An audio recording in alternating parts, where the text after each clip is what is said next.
Neste domingo, 1º de dezembro, 11 da noite, no comando da Fonte TV para todo o estado de Goiás e Brasil, nos canais 5.1, 15.1 e nas redes sociais, uma entrevista bombástica sobre a semana mais polêmica da história do Brasil, o assassinato do presidente Lula, do vice e do ministro Alexandre de Moraes, em entrevista no Podcast Liberados com ex-ministro e senador Humberto Costa. Goiás é o estado número 1 do país e todo goiano faz parte dessa conquista. Somos o estado número 1 na segurança pública, com queda recorde na criminalidade. Número 1 em ambiente de negócios, com crescimento da renda do trabalhador e líder na geração de empregos. Goiás alcançou o primeiro lugar no IDEB e tem a melhor educação do Brasil. E quando o assunto é inovação, Goiás também é número 1. O estado mais digitalizado do Brasil, líder em gestão fiscal e transparência. Na saúde, o estado número 1 dá exemplo. Atendimento regionalizado, com 8 novos hospitais, 6 policlínicas e 1.000 leitos de UTI. E temos a maior política social da história, que fez Goiás ser o estado que mais reduziu a pobreza e extrema pobreza no Brasil. E sabe o que é melhor? Em 2025 tem isso tudo e muito mais. Governo de Goiás, o estado que dá certo e é o número 1 do Brasil.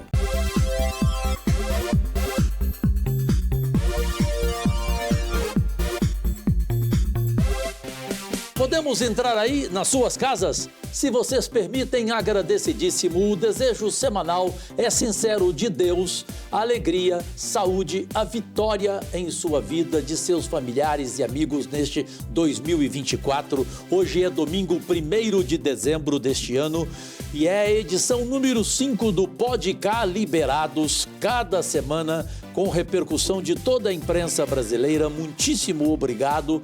Como foi no último domingo com o presidente do Congresso Nacional, Rodrigo Pacheco. Estamos em todos os canais abertos do Brasil, nenhum ausente, felizmente, em todos os fechados, nas redes sociais, nos nossos canais pessoais e, evidentemente, no mundo inteiro, pelos aplicativos Smart TVs, iOS, Android, LG, Samsung, tudo no comando do Sul TV. De novo com ela, a guerreira, a brasileira, que é destaque acima de todas as médias como senadora da República no Distrito Federal, me acompanhando em todas as entrevistas. E antes de começar, tendo este homem de uma fidelidade rara, são 45 anos no Partido dos Trabalhadores, o PT, foi ministro da Saúde do governo Lula, hoje braço direito, evidente, do presidente Lula.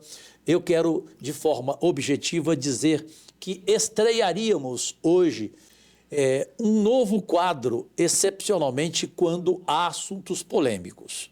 Essa foi mais uma semana polêmica e a gente sempre teria 2 convidados, um representando o governo Lula, outro representando o governo Bolsonaro, como era um pinga-fogo de antigamente, só que um bom nível, uma boa discussão e gente, evidentemente, qualificada. No entanto, no dia da gravação dessa semana, quando saiu esta notícia na Folha de São Paulo, que eu rapidamente a trago, os elementos de prova obtidos ao longo da investigação demonstram de forma inequívoca que o então presidente da República, Jair Messias Bolsonaro, planejou, atuou e teve o domínio de forma direta e efetiva dos atos executórios realizados pela organização criminosa que combinava e objetivava a concretização de um golpe de Estado e da abolição do Estado democrático de direito, fato que não se consumou em razão de circunstâncias alheias à sua vontade. Ao tomar conhecimento deste assunto, elegantemente, aquele que faria a discussão com o senador Humberto Costa e nas perguntas de Leila do Volieu, o senador por São Paulo, do PL, do partido de Bolsonaro, Marcos Pontes, astronauta, me pediu gentilmente que deixasse ele para outra semana, junto com Humberto ou não, porque ele queria se informar daquilo que ele acabara de tomar conhecimento da decisão do ministro Alexandre de Moraes. Respeitamos a sua posição, o nosso próximo convidado, ou será ele, ou quem o partido dele indicar, para que a gente também ouça o outro lado. É esse o governo, é essa democracia que sonhamos, evidentemente. Infelizmente, não havemos, mas é isto. E, Leila, aqui estamos com este que eu sei que você tem um carinho especial, que é o senador Humberto Costa. Muito especial. O senador Humberto Costa, para nós, é uma referência ali no Senado e é um prazer tê-lo conosco aqui, senador Humberto.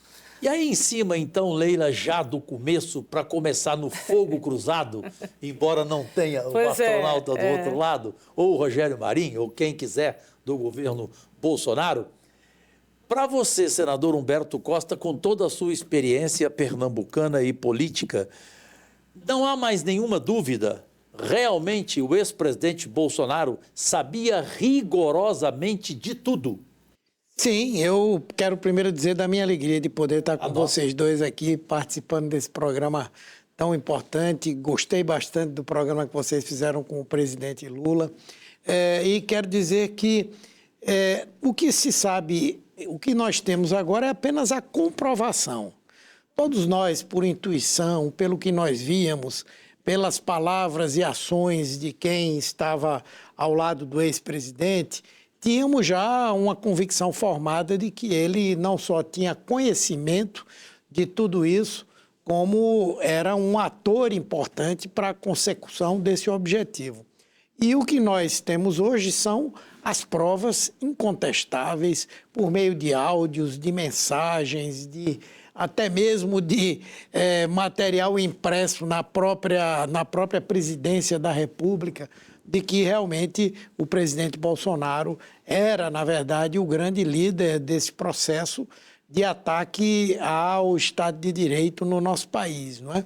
Realmente é um choque, porque nós imaginarmos que no Brasil, depois de tantos anos daquela ditadura que nós vivenciamos, nós termos qualquer tipo de movimento que procurasse nos remeter ao passado, não é? Mas, sem dúvida, pelo menos do que eu tenho visto, o trabalho da Polícia Federal foi muito bem feito, muito cuidadoso, e agora, com todo o direito de defesa, não só Bolsonaro, como as outras pessoas acusadas, deverão ser processadas, julgadas, e é importante que isso aconteça e que tenhamos um desfecho em que a justiça seja feita até para desestimular que no futuro outros tentem enveredar pelo mesmo caminho.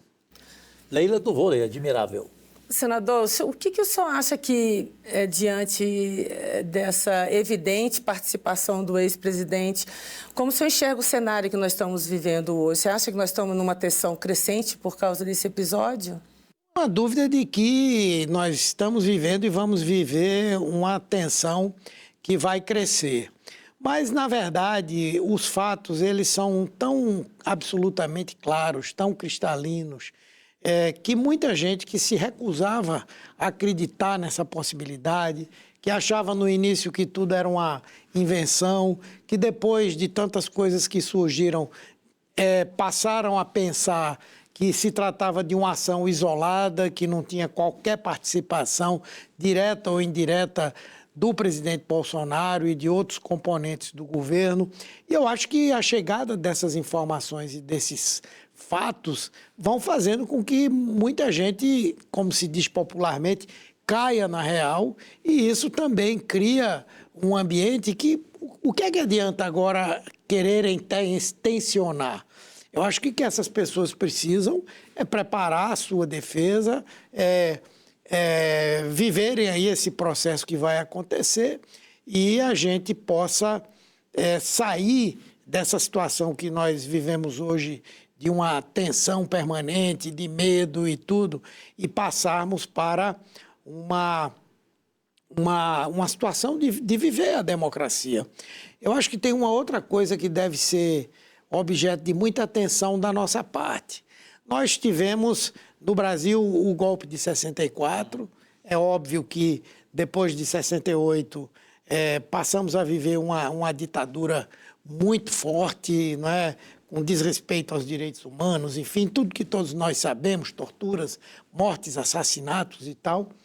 Mas não há recordação no Brasil, que já viveu golpes de Estado, de algo que seria tão brutal como esse que foi planejado. Morte, né? Não é? Seria, sem dúvida, um golpe sanguinário, começando com o chamado magnicídio, o assassinato do presidente da República, do vice-presidente da República, de alguém que tem um papel importante na Suprema Corte. E pelos movimentos que estão desenhados, a tolerância seria zero com quem quer que se colocasse contrariamente a esse golpe. Eu tive a oportunidade, inclusive, de falar essa semana que provavelmente alguns de nós não estaríamos ali para contar essa história, né? Então, isso também é algo que é muito preocupante e acho que foi o que chocou mais a população brasileira, que o planejamento era de algo que nem nos golpes no Brasil aconteceram, né? Eu queria falar, Leila, de um tripé de áudios para que o ministro e senador Humberto Costa possa responder e você aí do outro lado entender, baseando naquilo que ouvimos da Polícia Federal até agora nos telejornais, nas emissoras. O aviso dos militares que tinha que acontecer tudo antes de 12 de dezembro, data da diplomação do presidente da República eleito Luiz Inácio Lula da Silva. Lembrando que 12 de dezembro teve manifestação e ameaça de invasão à Polícia Federal. Perfeito? E o outro ponto crucial, a resposta do então presidente Bolsonaro, que ele queria ter mais apoio, que a lista de apoio tinha que apoiar, tinha que aumentar. Isso significava o quê? Ou significou o quê? Que ele queria era o povo nas ruas ajudando a blindar esse atentado? Não, eu acredito que não. Primeiro porque eles já vinham mantendo, desde o primeiro dia após o resultado das eleições, uma mobilização muito forte. Nós temos que reconhecer que a extrema-direita no Brasil é extremamente mobilizada, tem fortes raízes sociais, não é? Populares, e esse componente, de certa forma, eles tinham, não é? E ainda se organizaram para que maior fosse isso. Tanto é que houve aquela concentração de pessoas lá no quartel-general do Exército, aqui em Brasília, naquele dia 8 de janeiro, e foi uma verdadeira multidão que atuou ali naquele momento. E havia, sem dúvida, toda uma articulação para que, a partir do momento em que o golpe estivesse se consumando, que também nas ruas muita gente fosse. Eu acho que o que eles estão se referindo a apoio primeiro, o apoio internacional. Um golpe, para ter sucesso, ele precisa ter algum tipo de apoio internacional. Isso não houve. Todos nós nos lembramos que o ministro de Defesa dos Estados Unidos esteve aqui ainda em 2022 e disse com todas as letras aos militares brasileiros e ao governo de que não haveria apoio dos Estados Unidos para qualquer tentativa de virar a mesa em relação ao resultado eleitoral. Então, não havia apoio internacional. E o outro, né, que me parece que foi extremamente importante, foi a falta de apoio por parte do comandante do Exército e do comandante da Aeronáutica, né? Sim, porque houve apenas o apoio da Marinha. Tanto é que o que diz a investigação é que eles chegaram a planejar o próprio assassinato do ministro do Exército e do ministro da Aeronáutica, caso eles viessem a se opor. E eles se opuseram.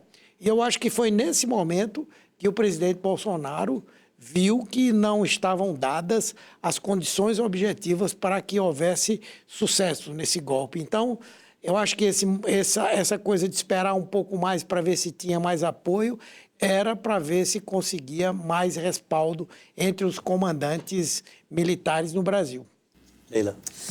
Bom, eu concordo com o senhor, não tenho a menor dúvida que o alto escalão mesmo das Forças Armadas foi decisivo para se ter ou não um golpe no Brasil. Agora, sim, quais os reflexos que o senhor acha, né, diante dessas acusações e de tudo que está se apresentando nessa investigação para o cenário político no Brasil? Assim, porque a gente vive um cenário, desde então, de polarização. Você acha que vai acirrar mais ou nós vamos conseguir enxergar mais para frente, para as eleições de 2026, um cenário mais ameno, mais pacífico? Eu acho que o bolsonarismo é uma força política bastante considerável, que tem, como eu disse, raízes populares importantes. Aliás, no Brasil houve em vários momentos movimentos de direita muito fortes, né? Se você for analisar o que Carlos Lacerda representava, o que Jânio Quadros representou, as forças que deram apoio ao golpe militar de 64, Maluf, não é? Embora não fizesse esse discurso da quebra do Estado de Direito, mas se beneficiava da ditadura que ali estava. Então, eles têm força política. Eu acho que o que sai mais enfraquecido é o próprio Bolsonaro, não é? Porque, com certeza, haverá e está havendo questionamento quanto a essa posição, essa postura. E tem muita gente que acreditava nesse projeto, mas que, acredito, não concordaria com tudo isso que foi planejado. Tanto é que eles estão profundamente preocupados, de um lado, porque certamente muitos terão que responder a processos e alguns serão condenados. Mas, por outro lado, também é porque sabem que não há como sustentar uma fake news de que Bolsonaro não sabia, isso não tem nada a ver, é só perseguição, que é o que eles tentam sustentar o tempo inteiro, né? Então, eu acredito que haverá uma fragilização de Bolsonaro e espero que haja também por parte do bolsonarismo, né? E o senhor acha que na política vão surgir nomes nessa investigação diretamente ligados à política, além dos que já saíram? Sim. Você acha que vai ter? Eu não tenho dúvida de que, a julgar por informações que saíram, inclusive, lá atrás, existem parlamentares, existem pessoas ligadas a partidos políticos. Tanto é que o próprio Valdemar saiu, não é? O Valdemar Neto está indiciado. Mas está, por enquanto, Valdemar, você acha que teremos mais figuras? Sim, aí? teremos sim. Perfeito. Não sei se vocês se lembram que muitos parlamentares, especialmente deputados, deram apoio logístico a essas manifestações, a essas mobilizações. Alguns tinham contato direto, não só com o presidente Bolsonaro, mas com lideranças militares. E, portanto, eu acredito que tudo isso já está ali. Perfeito. Não acredito que não estejam. O triste é lembrar que no governo Bolsonaro a gente viveu, e muita gente se esquece disso nesse momento, aquele período em que 3 militares pediram demissão, algo que nunca aconteceu na história do Brasil. Não é isso? Isso. No governo militar de Bolsonaro. Pois é, e pediram exatamente porque não concordavam a demissão com essas maquinações, porque elas não vêm de hoje ou de pouco tempo. Hoje está evidente que nunca Bolsonaro jogou uma palavra ao vento. Quando nós nos lembramos do 7 de setembro de 2021, se lembram? Sim. Foi antecedido por aquele movimento de tanques circulando em torno do Congresso Nacional. Sim. Nós estávamos lá dentro numa sessão da CPI da Covid. Dias depois veio o 7 de setembro, em que ele cunhou aquela expressão de terrível mau gosto, de que ele era imbrochável, incumbível, não sei o quê. E ali ele disse com todas as letras que não ia cumprir decisão do Supremo, que o povo ia se levantar e outras coisas mais. Então, isso já vinha de antes, né? E, portanto, naquele momento, aqueles 3 ministros que se demitiram o fizeram porque não queriam compactuar naquele movimento que estava em curso, né? E, sem dúvida, foi um momento crucial ali. O ministro Alexandre de Moraes, todos sabem das minhas divergências com ele, vive uma situação diferente nesse trio, né? Eu vejo o bolsonarista que dá opinião para mim, Cajuru, isso é um absurdo, matar um presidente da República, matar um vice-presidente da República. Agora, o Alexandre de Moraes, Cajuru, ele provoca a sociedade brasileira. Eu falo, mas provoca o quê? Para ele ser assassinado, é isso que você quer dizer? Ou ele ser impeachmentado? Cajuru, qualquer coisa. Então, existe um ódio para com um ministro do Supremo Federal e não existe esse ódio para com um presidente da República, mesmo que você divirja dele, e de um vice-presidente da República. O que isso pode acontecer com o Alexandre de Moraes, na sua opinião? Não, o bolsonarismo e a extrema-direita precisa ter os seus inimigos, né? Se você analisar, por exemplo, em termos internacionais, vamos pegar lá o caso dos Estados Unidos, né? O Trump, ele elegeu, obviamente, os democratas, que ele chama de socialistas e tal, né?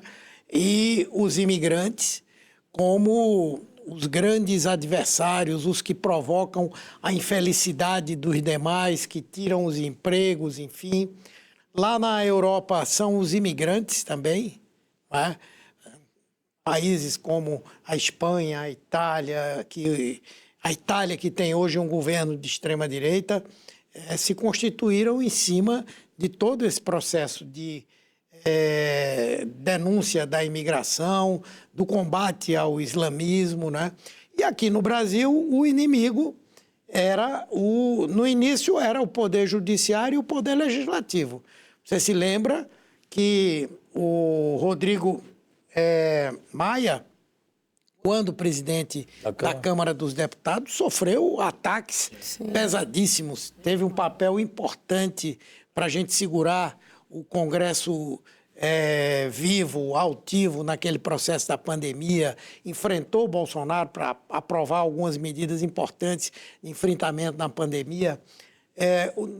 No Senado também, não é? Nós, juntamente com o próprio Davi Alcolumbre, fizemos aquela resistência lá pelo Senado. Então, eles tinham 2 adversários, que era o Legislativo e, por outro lado, o Judiciário. Porque o Judiciário também se associou a esse esforço para impedir que a pandemia se alastrasse e a gente tivesse um resultado pior. Foi a Suprema Corte que definiu o direito de estados e municípios estabelecerem, por exemplo, o isolamento social, não é? A destinação de recursos para atender a população que estava sofrendo, de um lado, nos hospitais e sofrendo sem renda também naquele período. Então, e depois, com o Congresso Nacional, principalmente a Câmara mais associada ao interesse do bolsonarismo, esse canhão se dirigiu fundamentalmente para o Supremo Tribunal Federal. Então, esse inimigo que a extrema-direita tem que ter, assim como foram os judeus na Segunda Guerra Mundial para o nazismo, não é? O grande inimigo, aqui nós temos o Supremo Tribunal Federal e o Poder Judiciário e a figura específica de Alexandre de Moraes, porque ele é a pessoa que ficou com a responsabilidade de tocar os inquéritos que mexem com tudo da extrema-direita, né? Antes da pergunta da Leila, só rapidamente lembrar, nessa sua boa resposta, que também foi o Judiciário que permitiu a CPI da Covid naquele mandato que eu apresentei junto com o Alessandro, porque se não fosse esse mandato, não teria CPI e a gente iria ver milhões de mortos. Concorda, Leila? Foi um divisor de água, certamente. Senador, assim, com relação a os episódios do 8 de janeiro, a gente tem certeza hoje com a investigação que foi uma tentativa de golpe. Como o senhor enxerga esse recente atentado ao STF, novamente, né, com o homem-bomba? Porque assim, foi antes de ser deflagrada, né, a ação da PF com relação ao golpe de 8 de janeiro. Mas coincidiu também com essa questão do homem-bomba. Como é que você enxergou? Como é que você enxerga o episódio? Primeiro, eu vi algumas colocações na imprensa com as quais eu concordo e, de certa forma, a investigação corrobora com esse pensamento, que é o seguinte: o 8 de janeiro já foi uma coisa meio desesperada. Não estava no script. O script era que até antes da posse do presidente Lula, eles pudessem ter dado cabo do presidente eleito, do vice, do Alexandre de Moraes, de fazer uma GLO, de baixar um decreto de estado de sítio, tudo isso. Então, essa vacilação que aconteceu da parte do Bolsonaro, por aquelas razões que eu acho que são fortes, falta de apoio internacional, falta de apoio do comandante do Exército e do comandante da Aeronáutica, não é? Então, ali já foi um ato meio desesperado, né? E aí, óbvio que não foi também simplesmente uma turba enlouquecida, não. A gente vê que era uma coisa organizada, articulada e tal, mas já era quase que um esforço além do tempo que eles tinham previsto, né? E o que aconteceu na semana retrasada, eu acho que reforçou ainda mais essa ofensiva que a polícia e o Supremo estão fazendo nesse momento.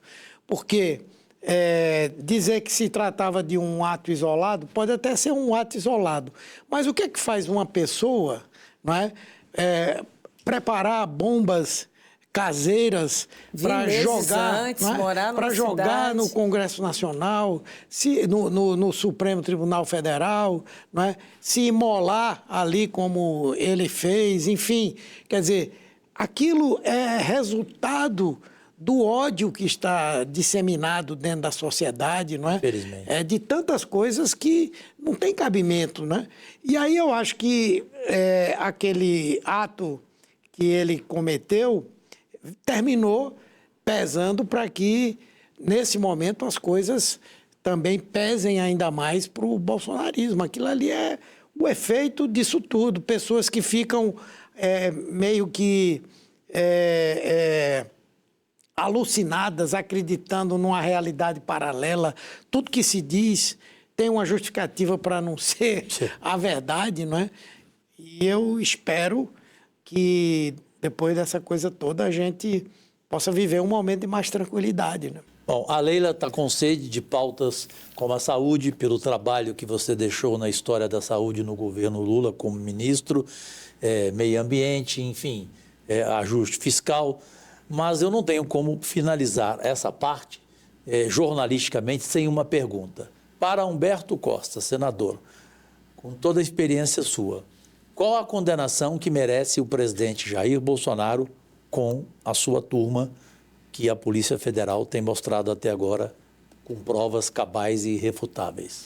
Eu acho que, garantindo-se a ampla defesa, eu acho que o Supremo, obviamente, vai garantir um processo dentro daquilo que a lei prevê, eu acho que não há outro caminho a não ser a condenação e, em vários desses casos, a própria prisão das pessoas. Cadeia. Sim, eu acho que não há outro caminho aí. Se for comprovado, como está dito hoje, que ele era executor, que ele era inspirador, que ele era planejador do golpe, o que é que se vai fazer a não ser aplicar a lei? E a lei prevê, entre outras coisas, prisão. Além de que ele vai ter que responder por outras coisas que não estão exatamente nesse momento no que está sendo investigado. É o quê? O problema das joias, que foram indevidamente retiradas do patrimônio da União para o patrimônio pessoal, e a questão da vacinação. E o engraçado é que a gente ficava imaginando que essas coisas elas eram isoladas. Mas não. Por exemplo, a ideia de falsificar um cartão de vacina para irem para os Estados Unidos era para que eles pudessem não somente circular, se ele quisesse ficar, se tudo desse errado e ele quisesse ficar, poderia ficar lá teria entrado e poderia ficar lá nos Estados Unidos, não é? E então tinha uma justificativa. As joias tinham uma justificativa, serem vendidas nos Estados Unidos para garantir, quem sabe, a presença dele, da família nos Estados Unidos durante um bom período, ou durante o período que ele imaginou que ficaria lá e voltaria nos braços do povo, como era o pensamento dele, ou então para garantir a sobrevivência durante um bom tempo, já que as coisas aqui poderiam degringolar como degringolaram, né? Então, eu vejo que ele vai ter que responder por tudo isso. Atentado à democracia, tentativa de abolição violenta do Estado de Direito, falsificação de documento e a questão da corrupção com a questão das joias. Escorreita Leila do vôlei. Bom, eu vou insistir numa pergunta, né? Diante de todo esse cenário, 2026 está aí. Um ano e meio da eleição. Um ano e meio. Qual que é o seu diagnóstico? O que você prevê para 2026 diante de todo esse cenário, dessa tensão política que a gente está vivendo? Eu prevejo uma eleição muito dura, não é? Acho que o presidente Lula será candidato. Não há muita alternativa para ele próprio a não ser candidato a presidente da República, não é? Acho que dificilmente o Bolsonaro, principalmente agora, vai conseguir sair da condição de inelegibilidade. Pelo contrário, cada processo em que ele for condenado agrega um novo período de inelegibilidade. Então, ele não deverá disputar a eleição, acredito eu. Mas quem quer que seja que venha por esse campo da extrema-direita, será uma candidatura forte, não é? Mas tenho muita convicção de que nós conseguiremos, eu digo, o presidente Lula, nós que estamos na base do governo, conseguiremos uma vitória. E um tempo para que a gente consiga efetivamente normalizar o Brasil. O presidente Lula falou, acho que essa semana, não é, que quando ele decidiu ser candidato a presidente, ele queria, entre outras coisas, que o Brasil voltasse a uma normalidade, não é?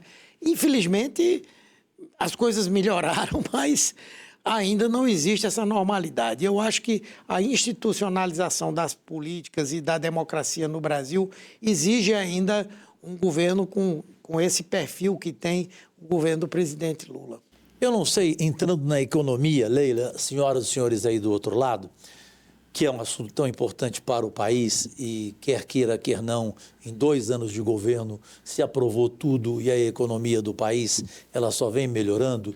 No entanto, na entrevista que você elogiou, Humberto, do presidente Lula com a Leila e comigo aqui na Rede TV, em rede mundial de televisão, ele falou sobre o rico pagar imposto, ou seja, sobre o rico participar, sobre o Congresso participar, sobre todos, no plural, nós gastarmos menos, né, e o país ter a economia que precisa ter. Foi mal interpretado por alguns e depois eu fui ler um artigo que eu não sei se você leu, você que eu sei que lê todo dia, todos os jornais, eu não leio todos, mas o Josias de Souza, por exemplo, que eu sou admirador dele, ele não discordou do presidente Lula, mas ele fez a seguinte observação: é mais difícil não tirar o pobre do orçamento, é mais difícil tirar o rico do orçamento. O que você pensa? Não, eu acho que nós temos hoje no mundo uma condição de desigualdade extrema, né? Que termina conduzindo a esses paradoxos de, enquanto o mundo desenvolve cada vez mais tecnologias avançadas para resolver problemas importantes, enquanto o mundo tem hoje capacidade de produção de alimentos que poderia garantir o sustento de toda a população mundial e ainda sobrar, não é? Nós vemos uma desigualdade gritante, não é? Milhões de pessoas morrendo de fome no mundo. No Brasil, ainda pessoas que não têm segurança alimentar, não é? E que, portanto, só se consegue resolver esse problema da desigualdade se nós tivermos justiça social. Para termos justiça social, é preciso que nós tenhamos recursos para a implementação de políticas públicas, precisamos de políticas econômicas que façam uma alternativa pelo povo trabalhador, pela melhoria da renda salarial, por tantas coisas assim. E para que isso aconteça, é preciso que alguém pague por isso. O pobre no Brasil, ele tem pago por tudo. Pagou pelo milagre econômico, pagou pelo que nós vivemos no pós-Nova República, pagou pelas políticas pelas políticas neoliberais que foram implementadas, pagou por tudo. Por que é que hoje que nós temos super ricos no Brasil e no mundo nem se fala, essa pequena minoria não pode dar uma contribuição maior para que essas desigualdades deixem de existir? Porque essas desigualdades alimentam coisas que são nocivas para todos, entre eles a criminalidade, a violência, enfim, tudo isso, né? Leila? Bom, todos estão aguardando aí o corte de gasto, o tal do ajuste fiscal. Assim, qual que é a sua expectativa? Bem, o presidente Lula, ele sempre teve uma característica muito importante. E eu fui ministro no primeiro governo Lula, ministro da Saúde, e nós vivíamos um processo assim que era muita contradição. Às vezes a gente não imaginava como é que o presidente Lula, que sempre defendeu todas essas coisas, ele está implementando uma política cujo inspirador era o ministro Palocci, não é? Em que era inacreditável os cortes que a gente tinha, o não gastar e tal. Mas por quê? Porque o presidente Lula tinha a noção clara de que ele precisava dar muitas sinalizações para os agentes econômicos e precisava equilibrar o país, porque o país estando equilibrado, ele pode crescer e, com esse crescimento, nós tivemos ampliação de arrecadação, ampliação de atividade econômica. O Brasil foi beneficiado porque tivemos, naquele momento, um crescimento muito importante dos preços das commodities, enfim, e veio um resultado daquelas ações que foram feitas. Hoje eu reconheço que ele estava inteiramente certo. O Brasil está vivendo um momento, hoje, do ponto de vista econômico, de uma grande bonança. A confiança da população numa perspectiva positiva de futuro na vida, não é? O crescimento da renda, a diminuição do desemprego, uma inflação que dá alguns sinais que pode crescer, mas está controlada e creio que vai fechar o ano sob controle, uma diminuição do déficit público que vai ser proporcionado por essas medidas, sem dúvida, cria um ambiente que favorece novos investimentos, a vinda de investidores para o Brasil. Então, eu acho que esse pacote que virá, ele vai buscar o mínimo possível atingir os mais pobres, a classe média. E creio que também, em pouco tempo, nós vamos ter os frutos de tomar essa medida agora. Em breve, nós vamos ter várias dessas agências de risco dando o grau de investimento para o Brasil. Isso significa mais recursos, mais investimento, mais emprego. Então, eu acredito que as coisas estão indo bem. Confio muito no ministro Haddad e acho que a gente vai, quem sabe, no ano que vem, já assistir os efeitos dessa necessidade de um aperto agora, para que mais para frente a gente tenha uma bonança. Leila do Vôlei. Bom, voltando um pouco para esse cenário de política econômica, nós sabemos que o mercado financeiro faz essa pressão em cima, né, do governo. E você acha que o mercado, essa pressão foi fundamental ou já estava mesmo, digamos, nesse planejamento do governo fazer esse ajuste? Não, o governo estava, na minha opinião, estava trabalhando com a hipótese de que nós não precisaríamos ter cortes porque conseguiríamos ampliar fortemente a arrecadação. É verdade que ampliou. Para mim, ampliou até por alguns meios com os quais eu não concordo. Essa coisa de legalização de jogos, por exemplo, não me agrada de jeito nenhum. Nem a mim. Mas, Então somos três. mas nós vimos a receita crescer, foi muito importante. Conseguimos eliminar alguns, digamos, dessas desonerações, algumas nós conseguimos evitar. E se tivéssemos conseguido avançar ainda mais, eu creio que nem esse ajuste precisaria agora. Mas veja, nós não conseguimos resolver o problema da desoneração da folha de pagamento. E essa semana, as informações que foram dadas, quem ganha com essa desoneração. Nós não conseguimos fazer uma reforma que mexesse no imposto de renda ou na propriedade, não fizemos ainda. E, portanto, nós não conseguimos caminhar na linha de que, pela arrecadação crescente, nós conseguiríamos garantir o arcabouço fiscal. E, por outro lado, nós somos parlamentares, não é? Nós sabemos que a contribuição do Congresso para isso é muito pequena, não é? Nós estamos aí com 52 bilhões de emendas parlamentares, não é? Pelo amor de Deus. Quem sabe se o Congresso desse uma ajuda aí de baixar para 30? 30? Não ia ter no meu projeto fiscal. eu pedi 50%, eu concluí. Não é? Então, também é isso. Muito pouca gente quer dar a sua contribuição. Quer cortar na sua própria carne, né? Tem toda a exatamente. razão, Humberto. Bem, Leila, você sempre e eu deixamos para o menor intervalo e único da televisão brasileira, na volta, os assuntos. Eu não posso deixar de falar do extraordinário trabalho no Ministério da Saúde e do governo Lula, a herança que o Humberto Costa deixou. E você quer deixar o que para a volta? Eu gostaria que ele comentasse um pouco do trabalho dele. Ele é conhecido como Doutor Saúde, né, pelo trabalho que fez à frente do Ministério da Saúde. Eu queria que você falasse um pouco das políticas que você implementou e que até hoje estão aí, né, sendo, digamos, uma grande contribuição do seu trabalho à saúde brasileira. Sendo reconhecida, sem dúvida alguma. Isso aí. E, é claro, outros assuntos. Falaremos de apostas esportivas, falaremos de cassinos online.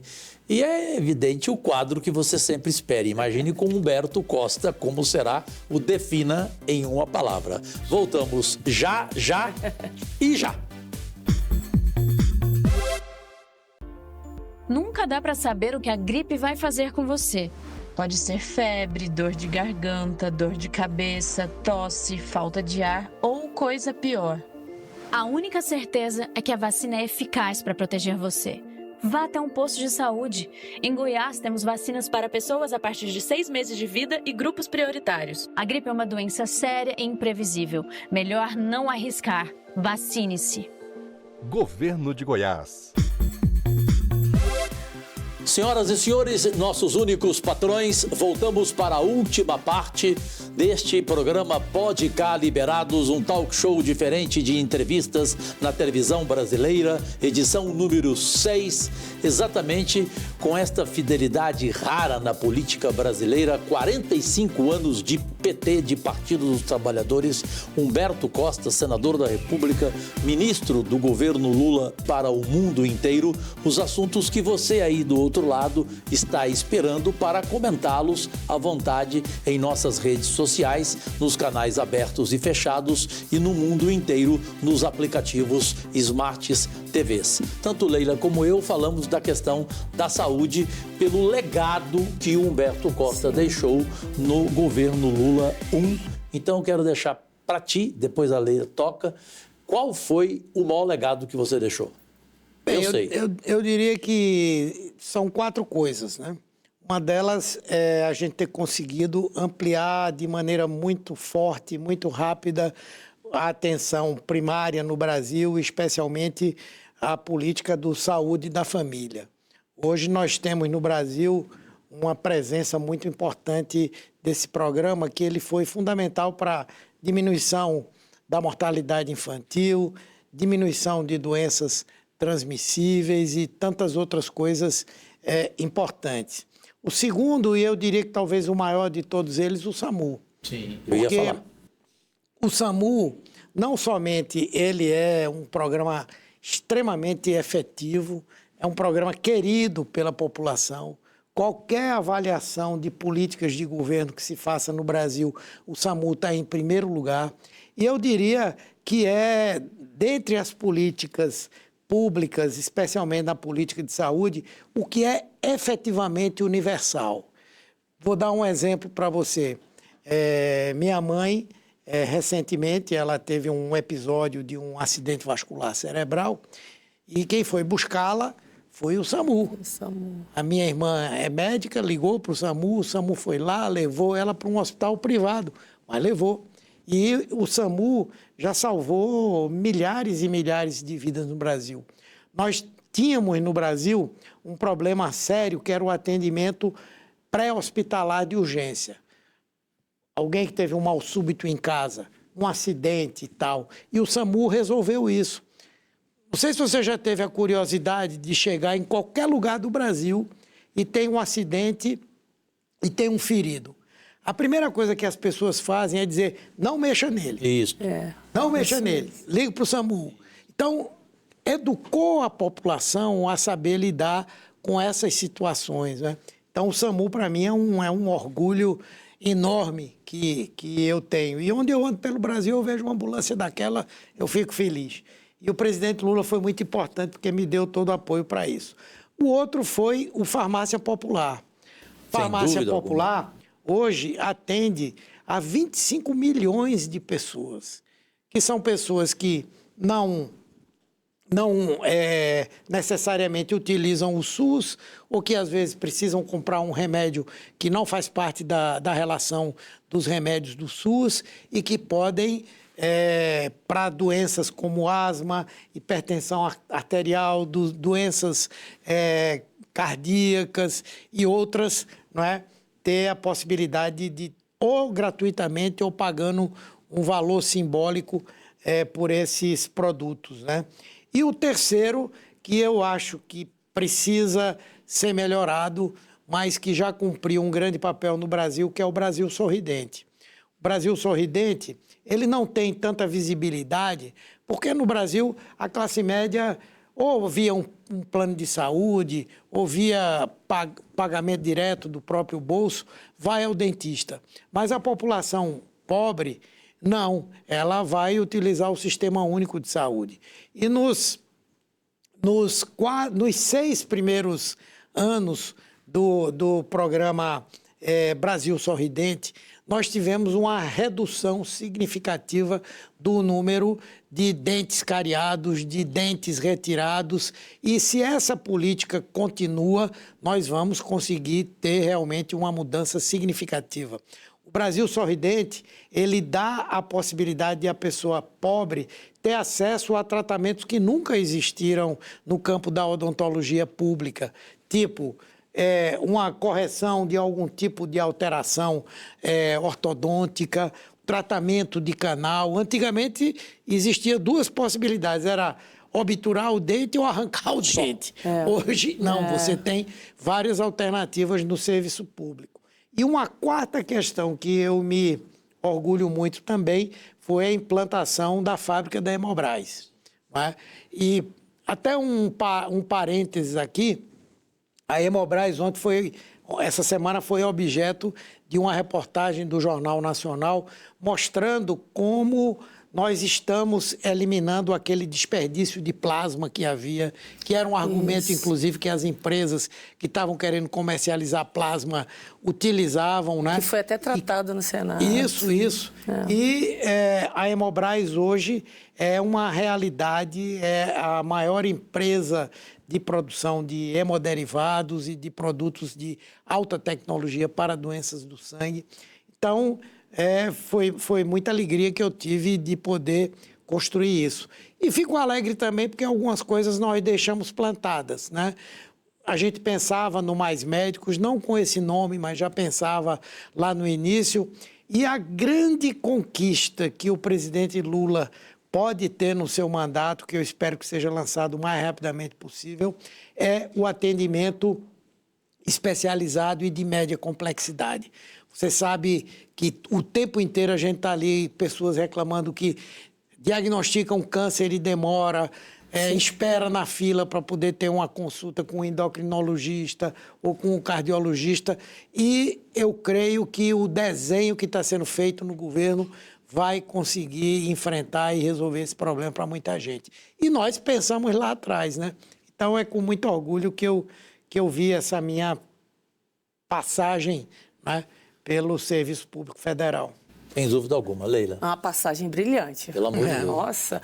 Então, Só não reconhece quem não quer, né? Mas, senador Roberto, assim, você falou do seu legado. É um legado que realmente, claro, que beneficiou e beneficia vários brasileiros. Eu queria te perguntar, assim, qual foi o seu maior desafio para implementar e como você avalia a gestão da Nízia Trindade? Não, os desafios são muitos sempre, porque saúde é um assunto que, eu dizia lá, dava um problema numa aldeia indígena lá no Amazonas ou numa cidade do interior de Pernambuco. Daqui a pouco isso virava um problema nacional. Então, o Ministério da Saúde, ele é uma coisa muito grande, muito complexa. Quando as pessoas queriam e querem fragilizar um ministro, por exemplo, chega ali num lugar onde tem uma fila e vai lá e mostra que tem uma fila, que tem gente deitada e morrendo ali no chão. Houve uma coisa que eu acho que mudou muito essa visão, que foi a pandemia da Covid, por incrível que pareça. Porque, se vocês lembram, até um passado recente, o que se dizia era: esse SUS é um ralo, é dinheiro roubado, não sei o quê. Hoje ninguém fala mais nisso, porque não era isso. E não se fala mais nesse assunto. Né? Foi fundamental. E o outro foi que a pandemia deu à população brasileira a noção da importância, da relevância que o Sistema Único de Saúde tem no nosso país, não é? Então, isso veio mudando, mas não é fácil de enfrentar. A Nízia, aí falando da sua pergunta, a Nízia enfrenta um processo que todos os outros ministros da saúde enfrentaram, que é, sempre tem um problema na área da saúde, sempre tem alguma coisa. E ela, eu acho que vem fazendo uma boa gestão. O maior desafio que ela tem é entregar ao Brasil essa coisa nova, que é um atendimento especializado, de qualidade, que elimine filas, que reduza o tempo para você ter uma consulta. E isso não é uma coisa simples, porque nós conseguimos, não diria uma excelência na atenção básica, mas hoje é uma coisa universal, e nós conseguimos uma excelência no atendimento de alta complexidade. O Brasil é o país no mundo que mais faz transplantes no serviço público. As pessoas não sabem disso. Tudo gratuitamente. O Brasil é o país que oferece vacina para toda a sua população, sem exceção.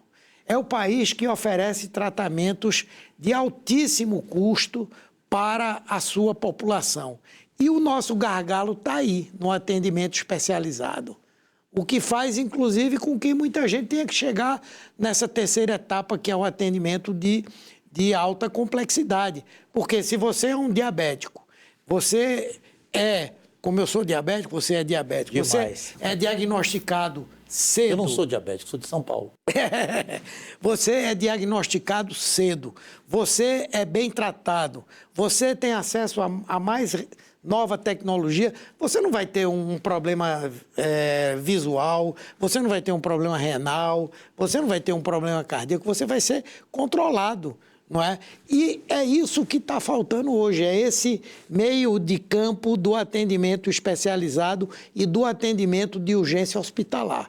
Se ela conseguir, e eu tenho muita esperança que ela consiga, ela vai marcar a história da gestão dela no Ministério da Saúde. Sem dúvida. Nós temos aqui uma bola que não é dividida, que você tocou nela, e a Leila na hora diz, eu também, legalização de jogos. Cassinos online, jogo do bicho, apostas esportivas. Qual é a opinião do senador Humberto Costa, com toda a sua experiência como braço direito do governo do Lula e da base? Eu, por mim, nada disso teria sido legalizado, tá? Eu sou psiquiatra, eu sei, trabalhei com adição, droga adição, com alcoolismo, né, e com algum tipo de droga também.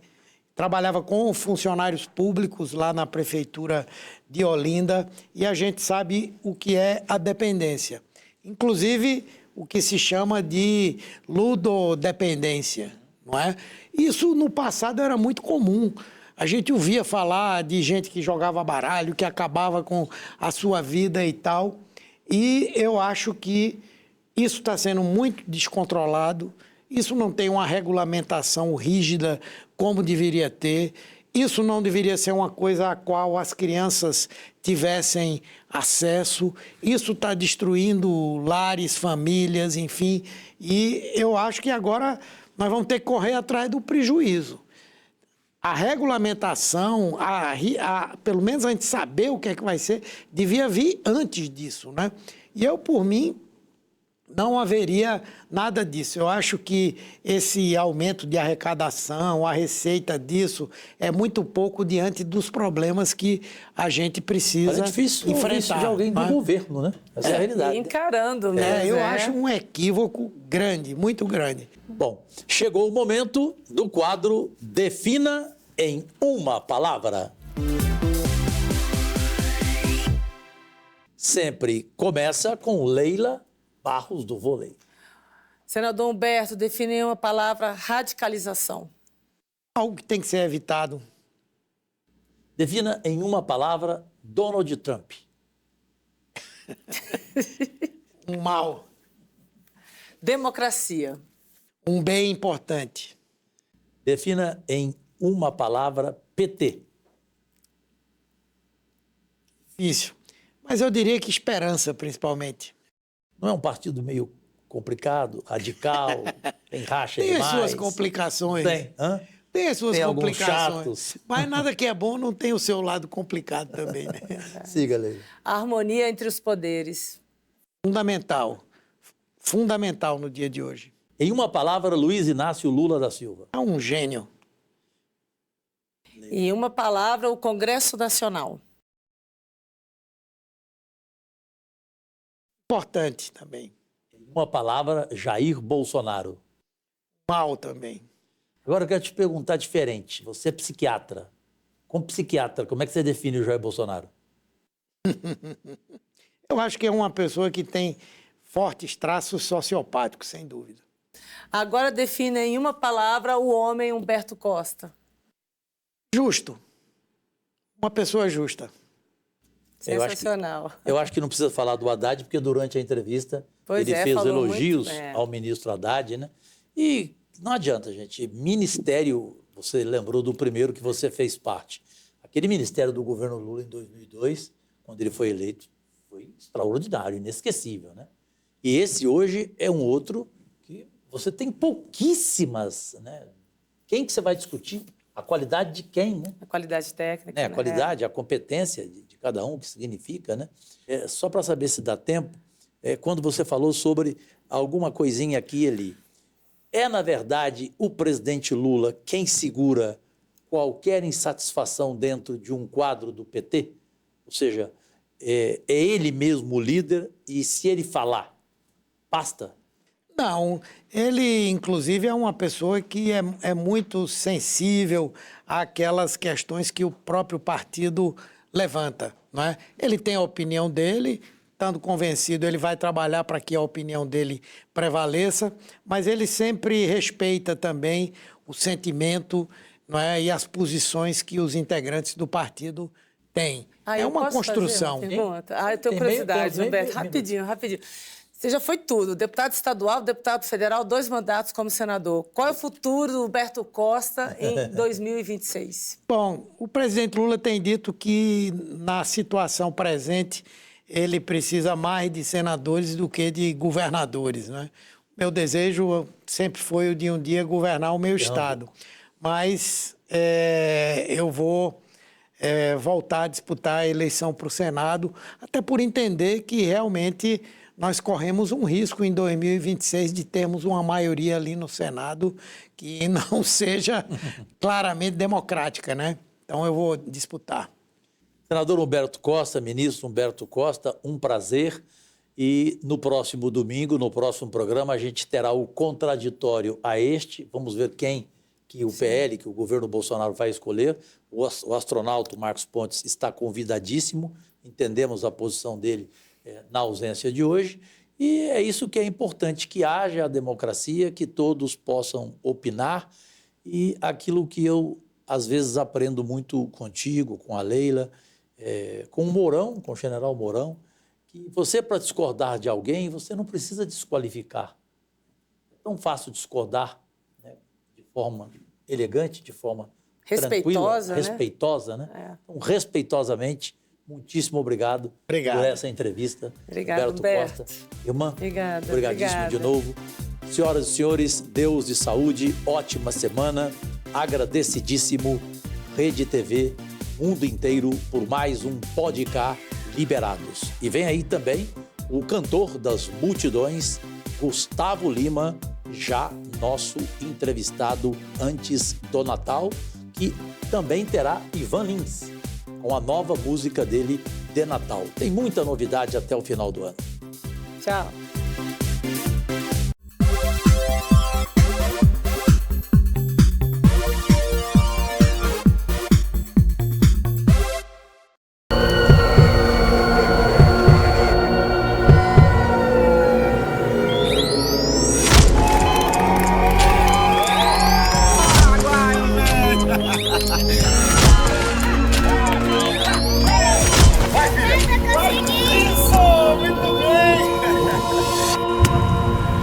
Você tem muita vida pela frente. Não deixe tudo para trás. Valorize a vida. Evite acidentes. Goiás inteiro acaba de ver, no comando da Fonte TV, mais uma edição semanal do programa Podcast Liberados, que volta no próximo domingo com outra entrevista exclusiva, com direito a show do cantor das multidões e campeão de audiência em tudo, o goiano Gustavo Lima.